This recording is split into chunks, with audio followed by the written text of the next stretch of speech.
Bon dia. Per la nit, València va acollir autèntiques estreles. La mostra del cine del Mediterrani alçava nit el teló amb la gala inaugural al Palau de la Música de València. I en esta 29 edició del festival no només va brillar l'actriu francesa Isabel Huppert, sinó també els protagonistes de la popular sèrie d'esta casa, l'Alqueria Blanca.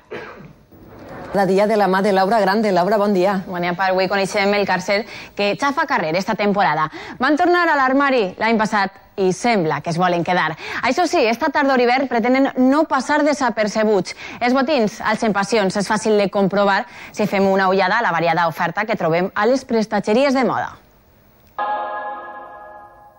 La gran cavalcada històrica que demà de vesprada recorrerà el cor de la ciutat de València ultima els seus preparatius. Al centre del Carme, on es troba emmagatzemada la indumentària, es treballa a destall per a deixar-ho tot a punt i també s'intensifica el treball de carrer.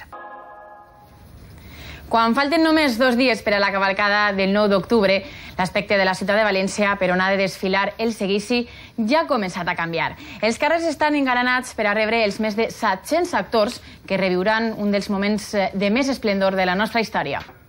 Recorden el 2 cavalls de Citroën. Està d'aniversari, complís 60 anys i a Santiago de Xile no s'han oblidat de celebrar-ho. La cavalcada històrica del pròxim 9 d'octubre mostrarà també com era l'exèrcit del segle XV. Desfilaran soldats i cavallers valencians de l'edat mitjana amb les vestimentes pròpies de la guerra i els combats, armadures, espases i ballestes per a recrear l'ambient militar de l'època. Parlar d'ell és parlar d'un enamorat del món taurí, però la seva vocació el va fer prendre un altre camí, el de vestir la dona.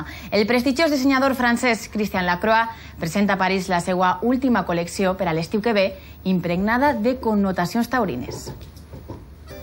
I ara els convidem a fer un repàs del cine que veurem molt pronte. Pel·lícules que ja estan fent parlar als Estats Units. El còctel inclou la pròxima cinta d'una de les actrius de moda, Anne Hathaway, i la nova fantasia que protagonitza Brendan Fraser. També sentirem com sona el tema principal de la nova aventura de James Bond.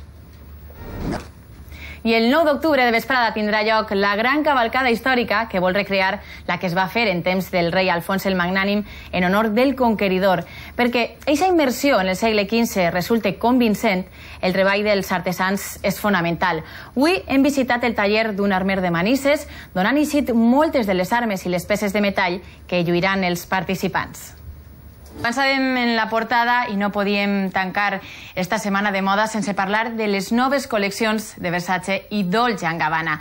Sobre la passarel·la de Milà, el romanticisme futurista du la firma de la parella de dissenyadors, mentre que Donatella Versace aposta per la innovació. I si no, miren.